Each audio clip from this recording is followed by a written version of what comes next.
और फिक्र की शुरुआत महाकुंभ से आई आज की सबसे बड़ी खबर से करते हैं। ये खबर सुन के आप के होश फाख्ता हो जाएंगे। बड़ी खबर यह है कि प्रयागराज में मौनी अमावस्या की रात एक जगह नहीं बल्कि 2 जगह पर भगदड़ मची थी। यह दावा उस रात मौजूद चश्मदीदों ने TV9 भारतवर्ष पर किया है। चश्मदीदों ने उस रात की भगदड़ का वीडियो भी हमसे साझा किया। चश्मदीदों का दावा है कि उन्होंने अपनी आंखों से 10 लोगों के शव उस भगदड़ में देखे हैं। दावा यह भी है कि मौनी अमावस्या की रात 4 से 5 बजे के बीच झूसी के सेक्टर 21 में यह दूसरी भगदड़ हुई। चश्मदीदों ने TV9 पर दूसरी भगदड़ के बाद 10 शव भी देखे जाने का दावा किया है। हमारे सहयोगी विपिन चौबे उस जगह पर इस समय भी मौजूद है, वहां से वो हमारे साथ लाइव जुड़ेंगे। लेकिन उससे पहले इस दूसरी भगदड़ पर विपिन चौबे की ग्राउंड रिपोर्ट हम आपको दिखाने वाले हैं। सुपर एक्सक्लूसिव डिटेलिंग है, चौंकाने वाले फैक्ट्स हैं। क्या क्या नुकसान हुआ है, कैसे चीजें दिखती हैं कि वहां पर दूसरी भगदड़ हुई थी। विपिन लाइव आपको स्क्रीन पर दिखाई दे रहे हैं, उनकी ग्राउंड रिपोर्ट। इस वक्त प्रयागराज के झूसी के सेक्टर 21 इलाके में है और ये दावा किया जा रहा है कि मौनी अमावस्या के दिन संगम की तरफ, संगम नोज की तरफ पिलर नंबर 158 पर जो भगदड़ मची थी, सिर्फ भगदड़ एक साइड नहीं बल्कि गंगा के दोनों पार हुई थी। और हम उस स्थान पर आ गए हैं जहां कुछ लोगों के द्वारा, कुछ चश्मदीदों के द्वारा यह दावा किया जा रहा है कि इसी जगह पर इस तरफ से आने वाली भीड़ जो झूसी से की तरफ ढलान वाला रास्ता है उस तरफ जा रही है। गंगा पीपे का पुल 3 नंबर की तरफ जा रहा है। यहां पर आते वक्त स्टैम्पेड हुआ था और कई लोग यहां भी घायल हो गए, कई लोगों के मारे जाने का दावा किया जा रहा है। और यही वो जो दुकान है, देखिए, Haldiram largest snacks company of India, इसी फ्रेंचाइजी के बाहर स्टैम्पेड होने का दावा किया जा रहा है। और बहुत सारे ऐसे लोग हैं जो चश्मदीद हैं जिन्होंने आंखों से अपने इस स्टैम्पेड को होते हुए देखा और उनके द्वारा यह दावा किया जा रहा है। उनके मोबाइल फोन में फोटोज हैं, उनके मोबाइल फोन में वीडियोज हैं और यह दावा किया जा रहा है कि सिर्फ गंगा के उस पार नहीं, यानी संगम नोज नहीं, झूसी के इलाके में भी स्टैम्पेड हुई थी। यहां भी लोग मारे गए, यहां भी लोग कुचले गए। लेकिन यह जानकारी अब तक शासन और प्रशासन के द्वारा छिपाई गई और मीडिया से साझा नहीं की गई। अब ये खबर, वो तस्वीरें वायरल हो रही हैं। ऐसे में बहुत सारे चश्मदीद हैं, उनसे बात कर लेते हैं कि इन दावों में सच्चाई कितनी है और क्या ये वही जगह है जहां पर स्टैम्पेड हुआ था। क्योंकि वीडियोस में ये दुकान स्टैब्लिश हो रही है, ये जो इलाका है यहाँ पर ठेले रखे गए, यहाँ पर पूरा ये जगह स्टैब्लिश हो रही है। और सामने का इलाका जो झूसी पुल से क्रॉस होता हुआ 3 नंबर पीपे के पुल की तरफ जाता है। बहुत सारे ऐसे लोग हैं जो ये दावा कर रहे हैं। अपना नाम बताइए, इस जगह के बारे में बताइए, कहां से आए हैं बताइए और क्या देखा आपने, क्या कह रहे हैं आप। हमारी जानकारी में मौनी अमावस्या के दिन रात में 1 बजे संगम नोज के पास पिलर नंबर 158 पर स्टैम्पेड हुई थी। आप ये कह रहे हैं कि यहां भी स्टैम्पेड हुई थी, क्या हुआ था? मेरा नाम सनी माझी है। मैं इंदौर से आया हुआ हूँ। और यहाँ पर है ना चारों तरफी से एक साथ पूरी पब्लिक आ गई, जिसको है ना कहीं से जंगे। ये पहले इस पे बात करिए, कब की बात है? ये करीब है ना सुबह 4 बजे की बात है। किस दिन की? ये मौनी अमावस्या की 29 तारीख के दिन की बात है। 29 तारीख मौनी अमावस्या सुबह 4 से 5 के बीच में। जी, अब बताइए पूरी बात बताइए। तो यहाँ पर है ना एक साथ इतनी पब्लिक आ गई कि व्यक्ति है ना इधर भी नहीं जा पा रहा, ना इधर जा पा रहा, ना पूरा प्रेशर में बीच में दब गया। पूरा चौराहा है ये वाले चौराहे पे, ये वाला जो चौराहा है ना, देखिए मैं आपको बता रहा हूँ। यहाँ से जो पब्लिक आ रही है ऊपर से आ गई, इधर से आ गई और ये वाला जो रोड है ना इधर से आ गई, इस तरफ पूरा चारों तरफ। हाँ, और ये वाला भी, इधर वाला भी आ गया। अब इसमें इस बीच में यहाँ से भी धक्का मिल रहा है, यहाँ से भी धक्का मिल रहा है, यहाँ से भी। तो व्यक्ति है ना इधर से ऐसा हो रहा है, इधर से बीच में कई बच्चे मर चुके हैं और कई की मौत हुई, यहाँ मौत हो चुकी थी।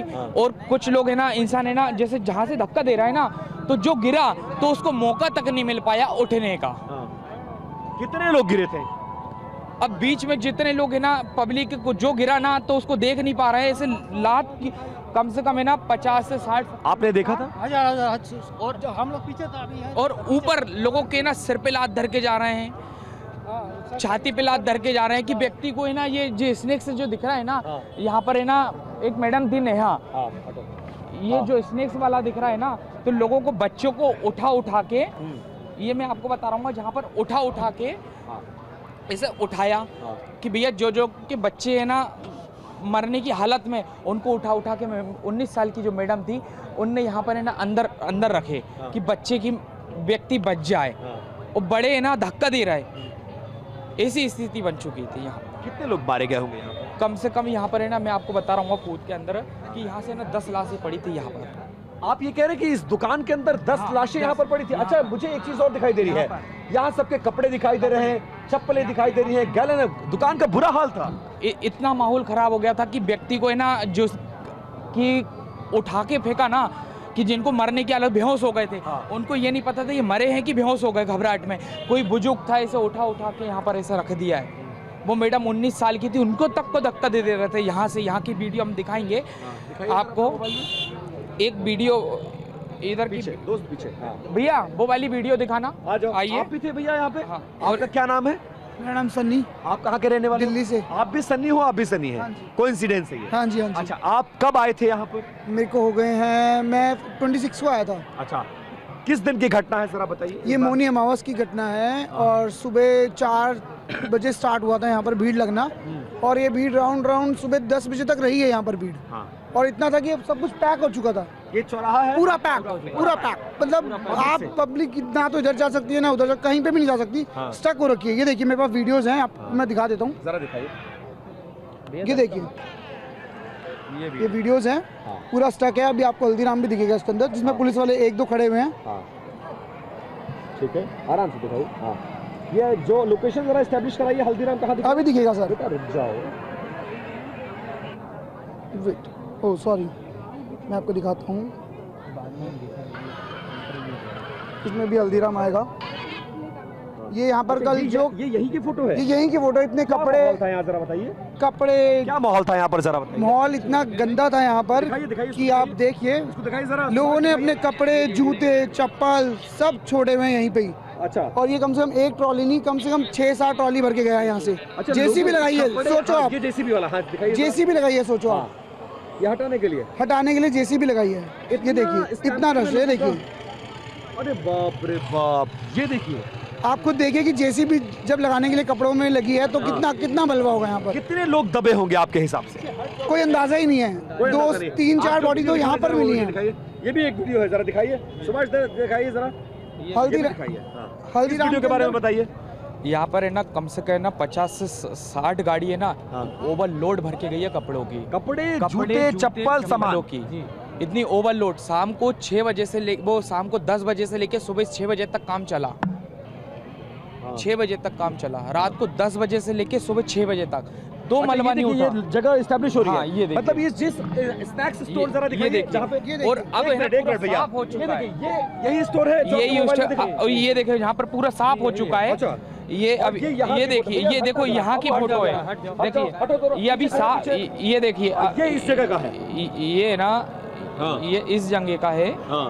ये देखिए, ये देखो कपड़े, मैं आपको कपड़े दिखा रहा हूँ। बाप रे, हाँ प्ले करिए। हाँ ठीक है, ये देखिए, ये प्ले होने दीजिए, चलने दीजिए उसको। हाँ, ये बारे यहाँ और बताइए इसके बारे में। ये यहाँ पर है ना, इतने कपड़े थे यहाँ पर। अच्छा, और ये देखो आप पूरा गवा देखिए, अब ये पूरा सामने दिख रहा है। और एक चीज मैं और बता रहा हूँ, ये आप इधर आइए, ये देना पब्लिक है ना, इतनी प्रेशर था कि ये टीने तक यानी पीछे खसक गई है। देखिए, मतलब ये पूरा इलाका भरा हुआ था। ये वाली टीन देखिए, हाँ, ये ना टीन आपस में, ये टीन है ना। आप ये दावा कर रहे हैं जी कि मौनी अमावस्या के दिन सुबह तकरीबन 4 से 5 बजे के आसपास एक और जगह पर भगदड़ हुई, वो जगह ये है।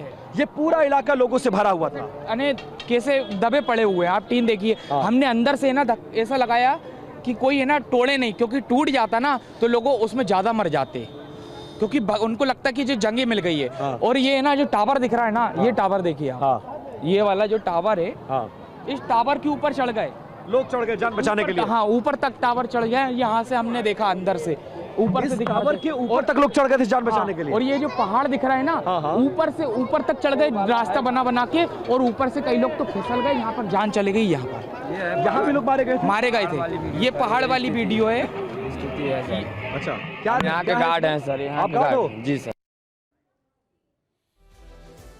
शॉकिंग, ये एक ऐसा वीडियो है जो हिलाकर रख देता है हम सबको। और एक फैक्ट आपको बताना जरूरी है, अगर प्रशासन चाहे तो ये जो वीडियोस है इनकी डिटेल इन आई विटनेस से ले सकता है, क्योंकि फोन के अंदर अब जो भी वीडियो रिकॉर्ड होता है उसकी डेट और उसका टाइम दोनों मेंशन होता है। विपिन, ये बहुत हैरान करने वाली रिपोर्ट है, लेकिन मुझे सबसे ज्यादा चिंता इस बात की है कि रिपोर्ट ये एक्सपोजे किया गया है इसलिए क्योंकि प्रशासन की तरफ से एक बहुत बड़ा कवर अप है। ये अनबिलीवेबल है, ये बहुत बड़ा कवर अप है।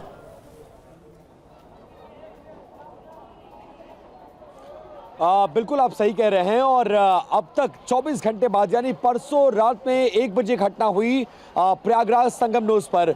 यह घटना परसों सुबह यानी कल सुबह मौनी अमावस्या के दिन सुबह 5 बजे हुआ है। लगभग 24 घंटे होने जा रहे हैं, लेकिन 24 घंटे में इस घटना का जिक्र तक भी शासन और प्रशासन के किसी भी शख्स के द्वारा नहीं किया जा रहा है। लेकिन जिस जगह पर मैं खड़ा हूं, यहां की जो इंसिडेंट, जो सिचुएशन है, वो इस इंसिडेंट की पुष्टि करता है। सबसे पहले लोकेशन एस्टैब्लिश करवाता हूं मैं निशांत आपके पास। ये देखिए, ये जो रास्ता है ये झूसी रेलवे स्टेशन की तरफ जाता है। और विपिन, मैं आपको थोड़ा सा रोकूंगा, अपने दर्शकों को बता दूं कि विपिन की लाइव रिपोर्टिंग, आप विपिन लाइव रिपोर्टिंग करते रहिएगा। विपिन की अभी जो लाइव रिपोर्टिंग है उसके दरमियान आपको बगल में स्क्रीन पर जो वीडियोस देख रहे हैं वो आई विटनेस ने उस हादसे के दौरान के वीडियोस भेजे हैं जो विपिन एक्सक्लूसिवली हमारे चैनल पर यहां पर दिखाने। विपिन, गो अहेड, बताइए जरा। जी बिल्कुल, देखिए मैं ये कह रहा था कि ये रास्ता जो है ये झूसी रेलवे स्टेशन की तरफ जाता है। इसके ठीक उस तरफ जहां पर आपको बैरियर नजर आ रहा है, थोड़ा भैया साइड हट जाइएगा, वो बैरियर नजर आ रहा है वो संगम नोज की तरफ। ये तीसरा रास्ता शास्त्री ब्रिज की तरफ जाता है और ये शहर में जाता है। इसी चौराहे पर जब उस दिन मौनी अमावस्या के दिन चारों तरफ से पब्लिक आई और इसी चौराहे पर पब्लिक चौक हो गई, पूरी तरह से जाम हो गई। और वो जो इधर जाना चाहता था वो उधर नहीं जा पा रहा था, उधर वाले इधर नहीं, इधर वाले उधर नहीं, उधर वाले उधर नहीं, और मजबूरन पूरी पब्लिक स्टक हो गई, यहाँ पर फंस गई। और जान बचाने की जद्दोजहद में जो लोग यहाँ थे एक दूसरे के ऊपर कूदने लगे। उसी दौरान ये जो दुकान है यहाँ पर लोग जान बचाकर भागे। और यहाँ जो बच्चे थे, बुजुर्ग थे, महिलाएं थे, इन दुकान में जो लोग काम करते हैं उनको जो बेहोश होकर गिर रहे थे उनको उठाकर ला रहे थे और इस दुकान के अंदर रख रहे थे। और अभी भी क्या किसी इतने बड़े प्रतिष्ठित ब्रांड की दुकान के अंदर यह हालत होगी? अब आप समझिए, जूते, चप्पल, बॉटल्स, टोपी, कपड़ा और जो सामान का बिखरा हुआ जो दुकान के अंदर बिखरा हुआ सामान है वो भी आप देख सकते हैं। ये चीख चीख कर पुकार रहे हैं। विपिन, मुझे एक बात बताइए, जो मौके क्या अभी भी कुछ लोग वहां पर ऐसे हैं जो अपनों को ढूंढ रहे हैं? कभी कुछ ऐसे लोग हैं वहां पर, आपकी उनसे मुलाकात हुई जो कह रहे हैं कि हमारे फला रिश्तेदार यहीं पर थे और वो गायब हो गए, नहीं मिल रहे हैं? बिल्कुल निशांत, जो मैंने इस रिपोर्ट का अगला हिस्सा है, अगर आपके पास वक्त हो तो प्रोड्यूसर से कहिएगा, उसको जरूर दिखाएंगे। उसमें 2-3 लोग हमें ऐसे मिले जो फोटो के साथ ये कह रहे हैं कि इसी जगह पर हमने अपनों को खोया, मेरा हाथ छूटा, वो कहां गई अब तक पता नहीं। ना खोया पाया केंद्र में है, ना वो अस्पताल में है, जिंदा है या मर गए इसके बारे में भी पुलिस कोई जानकारी नहीं मिल रही है। लेकिन ये जरूर है कि पुलिस और प्रशासन के लोग मौके पर सुबह 6 बजे पहुंचते हैं, घायल और मरे हुए लोगों को हटाते हैं और जो लोगों का सामान छूटा था, जूता, चप्पल, बैग, कपड़े, जो भी छूटा था, जेसीबी मशीन से 5-5 ट्रक हटाया गया है। और हालात मैं दिखाने की कोशिश करता हूं, इधर आइए, पुलिस बूथ तक, इस चौराहे पर जो पुलिस बूथ है उसको मैं दिखाने की कोशिश करता हूं। अंदाजा लगाइए कि लोग जान बचाने के लिए कितने बड़े एरिया में भागे होंगे। और सामने देखेंगे आप, सामने पुलिस बूथ की हालत देखिए। ये सारी चीजें, ये सारे वो प्रत्यक्ष और प्रमाण है जो चीख चीख कर कह रहे हैं कि यहां पर स्टैम्पेड हुआ है। लेकिन शासन और प्रशासन का कोई अधिकारी इस बात को मानने के लिए तैयार नहीं है। इस बैंक में जो गार्ड काम करते हैं वो भी हमको मिले, उन्होंने भी घटना की तस्दीक की और ये कहा कि उस दिन बहुत बुरा हाल था, हम फंसे रहे। और ये आउटलेट उस तमाम वीडियो में नजर आ रहा है जो स्टैम्पेड की पुष्टि कर रहा है। लेकिन सबसे बड़ा सवाल ये कि शासन और प्रशासन, इतनी बड़ी घटना को 2 लोग मारे गए, 4, 6, 10, 12, किसकी बात भी सच मान लीजिए, तो इतने लोग अगर मारे गए तो इस घटना से इनकार क्यों किया जा रहा है? मौत के आंकड़े को क्यों विपिन, छुपाया जा रहा है? आपने जो चीजें भेजी हैं, जो आपने हमारे दर्शकों के लिए अभी डिटेलिंग दी है, मैं यहां पर बिग वॉल पर उसको एक बार फिर से दिखाने वाला हूं। विपिन ने बहुत बड़ा सवाल उठाया है कि आखिर ये एक बहुत बड़ा कवर अप करने की कोशिश क्यों है। ये विजुअल देखिए अब आप जरा। ये है झूसी का सेक्टर 21 का चौराहा, जिसमें करीब 4 या 5 बजे के आसपास यह क्योस होता है। जेसीबी से यहां पर कपड़े, जूते, चप्पल उठाकर लोड किया जा रहा है ट्रकों में। यह हल्दीराम की दुकान है, जिसके ओनर्स वहां से अभी जो काम करने वाले सब लोग वहां पर भाग चुके हैं। इधर आइए, अब यहां पर देखिए, ये आपको विजुअल है। मैं चाहूंगा राहुल जरा दूसरा विजुअल भी जो थोड़ी देर पहले आप दिखा रहे थे वो भी दिखाइए, जो वहां पर। अब यहां पर क्या चीजें दिखाई दे रही हैं? यहां पर आप देख रहे हैं कि किस तरीके से लोगों को हटाया जा रहा है, यहां पर चीजों को मॉप अप किया जा रहा है। क्या हैरान करने वाली बात है वो मैं आपको बता रहा हूं। ये दो चश्मदीद, ये देखिए जरा आप, ये पहले हुआ और इसके बाद ये हुआ है। ये पहले हुआ है और इसके बाद ये हुआ है। यहां पर भगदड़ मची। ये चौराहा था, 4 जगह से लोग यहां पर आए। झूसी का सेक्टर 21, जहां पे मौनी अमावस्या की भगदड़ हुई, पहली भगदड़, उसके बैंग ऑन ऑपोजिट इलाका। ऐसा एक रफ स्केच में आप समझ पाए, अगर जो वहां पे दर्शक हैं हमारे वो समझ पाए। लेकिन यहां पर इस भीड़ को देख रहे हैं आप, ये, और यहां पर टोटल 2 पुलिस वाले थे, आई विटनेस ने ये कहा है।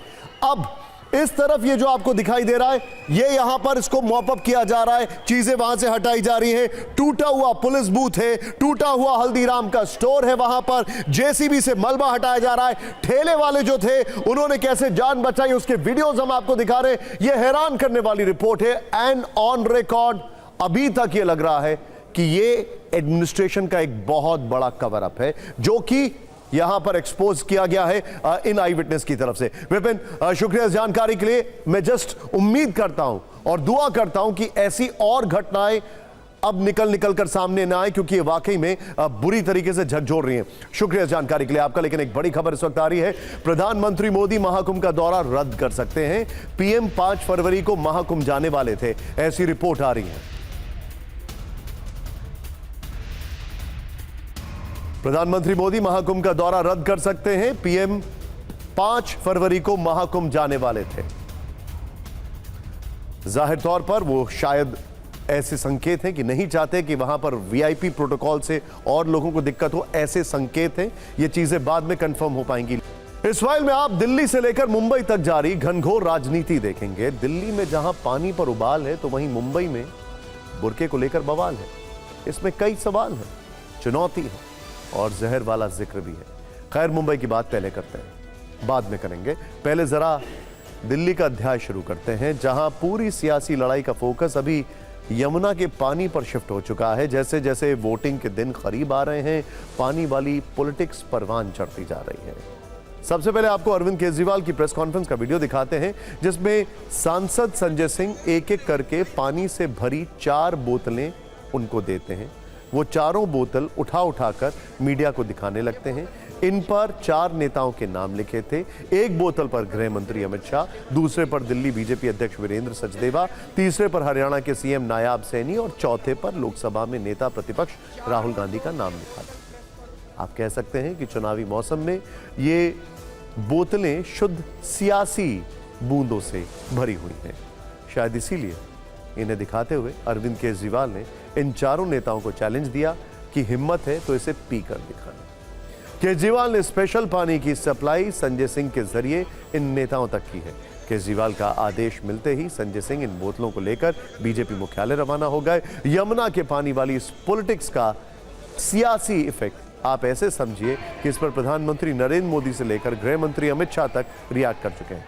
अमित शाह ने आज अपनी रैली में केजरीवाल से पूछा कि कौन सा जहर मिलाया है, कौन सी लेबोरेटरी में आपने टेस्ट कराया है, उसका नाम बताइए। आज भी इस पर दिन भर बयानों की मूसलाधार बारिश होती रही।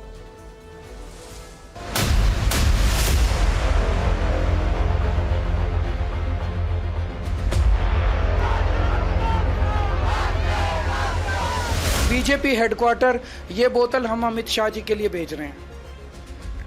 ये बोतल हम वीरेंद्र सचदेवा जी के लिए भेज रहे हैं।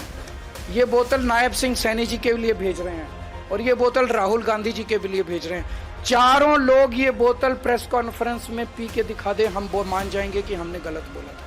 आपने कहा कि जल बोर्ड की रिपोर्ट है कि इसमें जहर मिलाया गया। आपके पास अगर रिपोर्ट है तो कल सार्वजनिक करिए, हम इसकी जिम्मेदारी लेंगे। दूसरा, जहर मिलाया है तो किस तरह का जहर मिलाया है, कौन सा जहर मिलाया है, इसका नाम क्या है, वो दिल्ली की जनता को बताइए। मैं चैलेंज देता हूं केजरीवाल जी, आप दिल्ली के लोगों को गंदा पानी पिलवाते हो। यमुना जी का पानी छोड़ो, यहां जो पानी मिल रहा है उसी को पी के दिखा दो। इस पानी को पी के दिखाएं नायब सिंह सैनी जी। एक चुल्लू भर पानी नायब सिंह सैनी जी नहीं पी पाए। ये वाला चुल्लू भर पानी में नाक रगड़ लेना चाहिए भारतीय जनता पार्टी को। मेरा तो मानना यह है कि अगर किसी ने जहर मिलाया तो उसको फांसी की सजा होनी चाहिए। अगर अफवाह फैलाया जा रहा है तो राष्ट्रद्रोह से कम नहीं है, क्योंकि ये इंडिया पाकिस्तान वॉर के अंदर हम लोग सुना करते थे कि पाकिस्तान ने जहर मिला दिया, बच्चे ध्यान रखें, इस तरीके की अफवाहें। तो ये अफवाहें इस तरीके की राष्ट्रद्रोह से कम नहीं है। जनता खुद भी पानी पानी हो गई है सब देखकर। केजरीवाल जिस पीपीएम वाले पानी का जिक्र कर रहे हैं वो पीपीएम क्या होता है? पीपीएम का मतलब होता है पार्ट पर मिलियन। इससे हम पानी में केमिकल, अमोनिया और अशुद्धियों की मात्रा पता करते हैं। जितना ज्यादा पीपीएम है उतना खराब पानी होता है। केजरीवाल का दावा है कि दिल्ली में 7 पीपीएम लेवल का पानी आ रहा है। भारतीय मानक ब्यूरो के अनुसार पीने के पानी में अमोनिया की स्वीकार्य सीमा 0.5 पीपीएम है। वर्तमान में दिल्ली जल बोर्ड के पास 0.9 पीपीएम तक ही पानी साफ करने की क्षमता है, यानी 1 पीपीएम या उससे ज्यादा अमोनिया वाला पानी जल बोर्ड साफ नहीं कर सकता। और केजरीवाल तो इससे 7 गुना ज्यादा अमोनिया का दावा कर रहे हैं। पीने के पानी में अमोनिया की इस मात्रा पर दिल्ली और हरियाणा सरकार आज तक कोई ठोस समाधान नहीं निकाल पाई। पानी की लड़ाई का एक मोर्चा सियासी दलों के बीच है तो दूसरा फ्रंट चुनाव आयोग में भी खुल चुका है। बीजेपी की शिकायत पर चुनाव आयोग ने अरविंद केजरीवाल को से 5 सवाल किए हैं। आयोग ने पूछा है कि हरियाणा सरकार ने यमुना के पानी में कौन सा जहर मिलाया, कितनी मात्रा में कौन सा जहर मिलाया गया है, इसके सबूत दिखाएं। किस जगह पर जहर पाया गया है, जल बोर्ड के किन इंजीनियरों ने इसका पता लगाया है और इंजीनियरों ने पानी में जहर रोकने का कौन सा तरीका अपनाया। चुनाव आयोग ने 31 जनवरी सुबह 11 बजे तक जवाब मांगा है।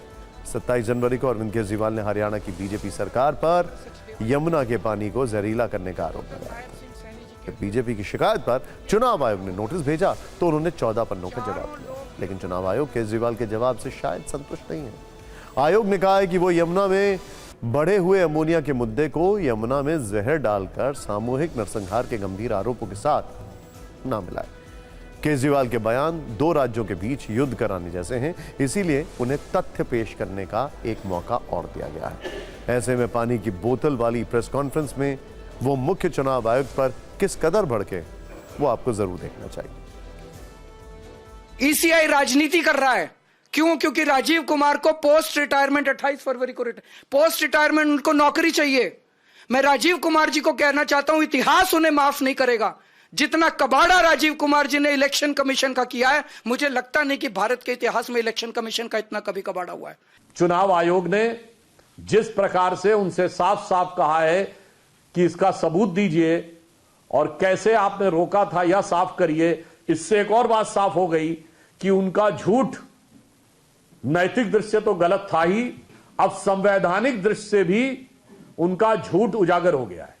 और इतने छिछले स्तर के झूठ का प्रयोग किया गया जो शायद भारत पाकिस्तान युद्ध में पाकिस्तान ने भी भारत पे आरोप नहीं लगाए कि हमने उनकी नदियों में जहर मिला दिया है। अरविंद केजरीवाल का आरोप है कि पिछले कुछ दिनों से हरियाणा से दिल्ली में जहरीला पानी आ रहा है। इसमें अमोनिया 7 पीपीएम तक पहुंच गया है, जो सेहत के लिए जानलेवा है। दिल्ली की हवा तो पहले से खराब है, ऊपर से पानी वाली पॉलिटिक्स ने आग में घी की तरह काम किया है, जिससे सियासत भड़कती चली गई है। लेटेस्ट अपडेट यह है कि आज दिल्ली में अरविंद केजरीवाल के लिए समाजवादी पार्टी के राष्ट्रीय अध्यक्ष अखिलेश यादव प्रचार करने पहुंचे। अखिलेश यादव ने आम आदमी पार्टी के समर्थन में किराड़ी विधानसभा में केजरीवाल के साथ रोड शो में हिस्सा लिया। केजरीवाल के लिए वोट मांगे, दिल्ली में उनके किए कामों की तारीफ की। दिल्ली विधानसभा चुनाव में इंडिया गठबंधन में सहयोगी कांग्रेस और आम आदमी पार्टी एक दूसरे के खिलाफ चुनाव लड़ रही है। दोनों पार्टियां एक दूसरे पर हमला बोल रही हैं। ऐसे में अन्य सहयोगी पार्टियां समाजवादी पार्टी और तृणमूल कांग्रेस ने आम आदमी पार्टी को समर्थन देने का ऐलान किया है, जिससे दिल्ली में कांग्रेस अलग थलग पड़ गई है। आज भी जब लोकसभा चुनाव के साथ अखिलेश केजरीवाल की तारीफ कर रहे थे, ठीक उसी वक्त राहुल गांधी केजरीवाल की नाकामियां गिना रहे थे।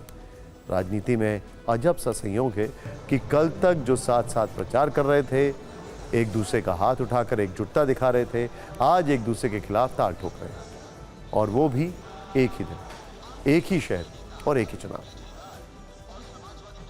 क्योंकि जो इन्होंने काम किया है, काम ही इनका प्रमाण है, विकास ही प्रमाण है।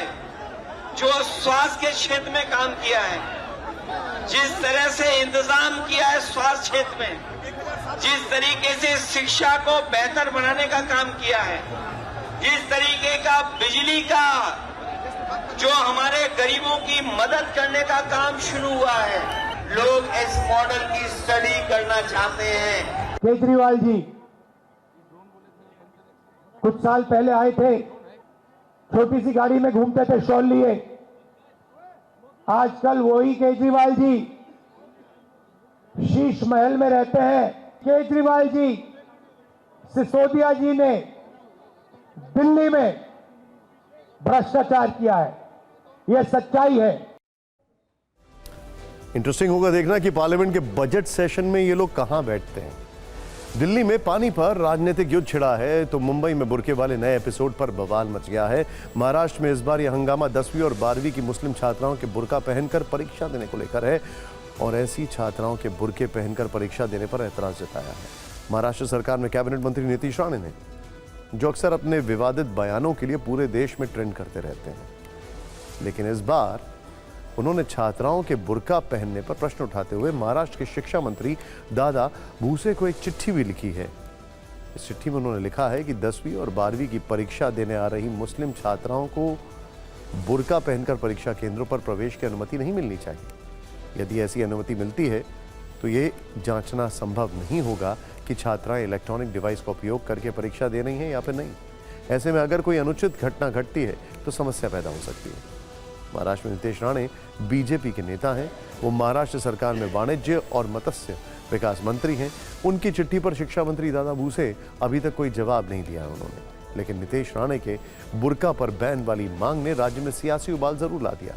ये पॉलिटिक्स जानने से पहले नीतीश राणे की एक और दलील सुनिए। इस चिट्ठी में उन्होंने आगे लिखा कि जो नियम हिंदू छात्र छात्राओं पर लागू होते हैं, वही नियम मुस्लिम छात्र छात्राओं पर भी लागू होने चाहिए।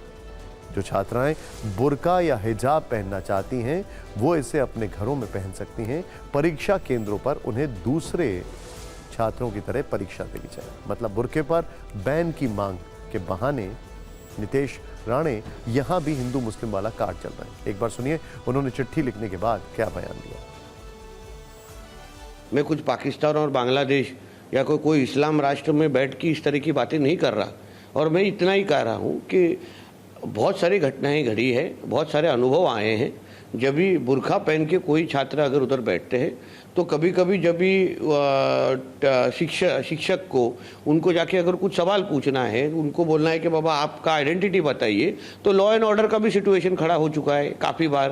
काफ़ी बार चीटिंग के अलग अलग अनुभव बाहर आए हैं। तो हम इतना ही बोल रहे हैं कि हर एक को अपना धर्म अपने घर में और अपने मोहल्ले में रखना है। तो हमारे देश में डॉक्टर बाबा साहब अम्बेडकर जी का जो संविधान है उसको सभी मानते नहीं है क्या?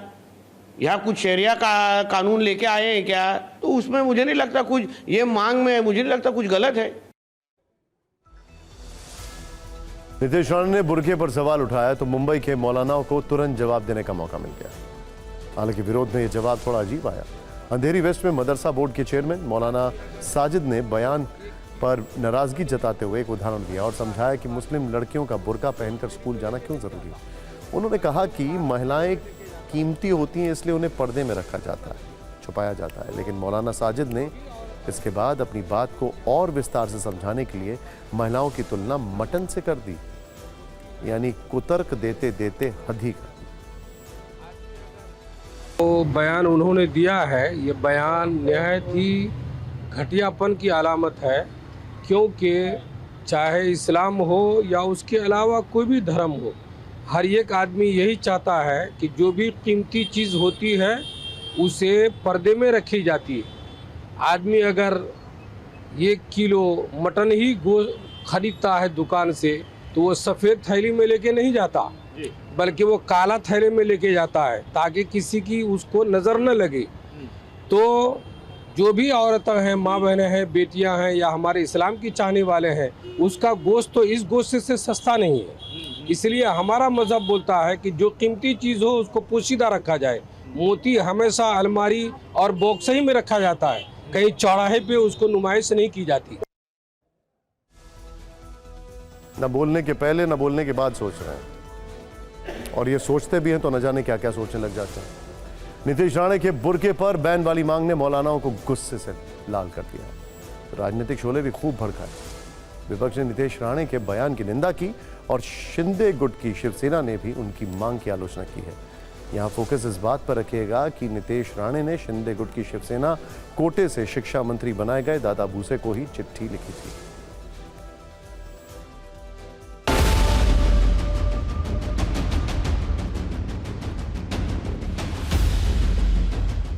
देखिए, गंदगी से मैं मुंह नहीं लगता, कोई लोग उसमें उलझना चाहते हैं, मैं उसमें जाता नहीं। हर मुसलमान लड़की बुर्का नहीं पहनती, कुछ लोग पहनते हैं, कुछ नहीं पहनते हैं, लेकिन अगर 100 में 1 भी पहनती है तो उसको उतारने का कानून बिल्कुल बर्दाश्त नहीं किया जाएगा। भारतीय जनता पक्ष ने कुछ टास्क फोर्स ऐसे तैयार किया है जो यही काम करे, जो कुछ ऐसा समूह बना के रखा है, कुछ नेताओं को जिम्मेदारी दिया है, वो जहर घोलने का काम करे दोनों धर्मों में, दोनों जाति में। अगर वोटिंग कोई कर सकता है बुर्का पहन के, तो एग्जामिनेशन हॉल में उसके लिए कुछ रुकावट नहीं आनी चाहिए, क्योंकि वो स्टूडेंट है। हम तो नहीं बोलते ना किसी को, हमारी हिंदू बहन टीका लगा के जाती है, सिंदूर लगा के जाए, मंगलसूत्र पहन के जाए, हमको तो कोई ऑब्जेक्शन नहीं है। ये सिर्फ मुसलमानों के खिलाफ नफरत घोलना। अब फिक्र का फिटनेस कैप्सूल खोलते हैं। यह खबर प्रधानमंत्री नरेंद्र मोदी की वजह से चर्चा में है। उन्होंने एक ऐसा गंभीर मुद्दा उठाया जो वैसे तो देश की पूरी आबादी यानी 140 करोड़ लोगों के लिए ज़रूरी है, लेकिन ख़ास तौर पर 9 करोड़ लोगों के लिए तो ये जीवन मरण का प्रश्न है। मुद्दा है मोटापा। प्रधानमंत्री नरेंद्र मोदी ने देहरादून में नेशनल गेम्स के उद्घाटन के दौरान इस मुद्दे पर कुछ ज़रूरी बातें कही, जिन्हें आपको बहुत ध्यान से सुनना चाहिए। आज मैं देशवासियों से कहूंगा, 2 चीजों पर जरूर फोकस करें। ये 2 चीजें एक्सरसाइज और डाइट से जुड़ी हैं। हर दिन थोड़ा सा समय निकालकर एक्सरसाइज जरूर करिए। टहलने से लेकर वर्कआउट करने तक जो भी संभव हो अवश्य कीजिए। दूसरा ये कि अपनी डाइट पर फोकस कीजिए। बैलेंस इंटेक पर आपका फोकस हो और खाना न्यूट्रिशियस हो, पौष्टिक हो। एक और चीज हो सकती है, अपने खाने में अनहेल्दी फैट, तेल को थोड़ा कम करें। अब जैसे हमारे सामान्य घरों में महीने की शुरुआत पर राशन आता है, अब तक अगर आप हर महीने 2 लीटर खाने का तेल घर लाते थे तो इसमें कम से कम 10% की कटौती करिए। हम हर दिन जितना तेल यूज करते हैं उसको 10% कम करें। ये ओबेसिटी से बचने के कुछ रास्ते हमें खोजने पड़ेंगे। एक ऐसे छोटे छोटे कदम उठाने से आपकी हेल्थ में बहुत बड़ा चेंज आ सकता है। और यही तो हमारे बड़े बुजुर्ग करते थे। वो ताजी चीजें, नेचुरल चीजें, बैलेंस मील खाते थे। एक स्वस्थ तन ही स्वस्थ मन और स्वस्थ राष्ट्र का निर्माण कर सकता है। प्रधानमंत्री मोदी ने जो फिटनेस मंत्र दिया उसे सुनकर बॉलीवुड स्टार और देश के फिटनेस एम्बेसडर अक्षय कुमार उत्साहित हो गए और उन्होंने प्रधानमंत्री के इस संदेश को अपने विचारों के साथ सोशल मीडिया पर शेयर किया। अक्षय कुमार फिटनेस अवेयरनेस से जुड़े तमाम अभियानों से जुड़े रहते हैं, तो ऐसे में जब प्रधानमंत्री मोदी फिटनेस की बात कर रहे हों तो अक्षय कुमार का उस पर बात करना स्वाभाविक है। अक्षय कुमार ने लिखा कि प्रधानमंत्री ने इस गंभीर मुद्दे पर बड़ी सटीकता से बात की।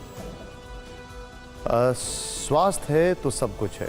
मोटापे से लड़ने के सबसे बड़े हथियार हैं पर्याप्त नींद, ताज़ी हवा और धूप। कोई प्रोसेस फूड नहीं खाना, तेल का कम इस्तेमाल करना और देसी घी पर भरोसा करना। इसके साथ साथ रोज एक्सरसाइज करना भी जरूरी है।